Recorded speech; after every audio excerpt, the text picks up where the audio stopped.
After the beating death of a 6-year-old boy, there were a lot of questions about the agencies that were supposed to protect him.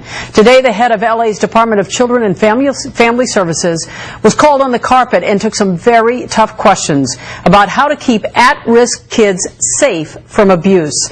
High-profile cases of abuse are raising questions about whether there's a gaping hole in the safety net for these young people. NBC4's Ted Chen live in downtown Los Angeles with more on what happened today. Ted. Colleen, this is just the start of a multi-pronged investigation into the child welfare system in Los Angeles County. It involves a re-examination of how the Department of Children and Family Services operates and how it can be improved. And one area being looked at is trying to provide more background information on families to social service workers so they can make better decisions to protect children. The thing I think that is important for you to know is under heavy scrutiny, the Department of Children and Family Services and its director, Trish Clone, are being asked how they can do better. What can be done to improve social services after a series of child deaths, including the death of 6-year-old Devon Bailey? I think we need to have better thinking, better leadership, and presumably then better results than what we are witnessing now. Though she couldn't talk specifically about Bailey, Plone says the system used to evaluate potential child abuse cases is effective. Her department is trying to determine whether there was a failure in judgment in cases where children have died. Despite multiple allegations of abuse, social workers left Bailey in the custody of his stepfather, Marcus Fisher, who is accused of beating him to death.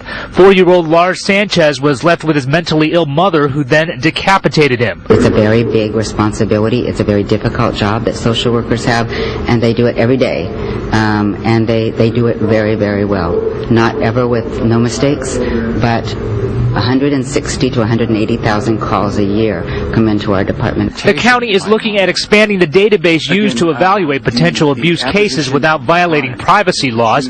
Plone says there's valuable information from other agencies that might help social workers determine if there's danger to a child. No one wants to violate anyone's civil rights, anyone's human rights, any civil liberties issues. Obviously, we have to stop short of that.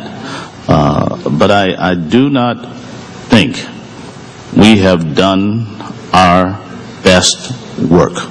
Despite the tragedies, Plone says the county has made tremendous progress in keeping children safely with their families. Our children are safer than they have been before. There are vastly less children in out-of-home care than ever before.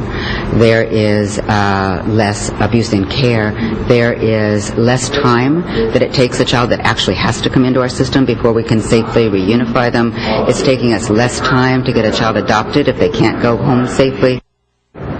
Now, all that despite an analysis that shows the average caseload for an LA County social service worker is considerably higher than in surrounding counties, an average of 22 cases per LA County worker compared to 15-to-1 in Orange County, 18-to-1 in Riverside County, and 12-to-1 in Ventura County.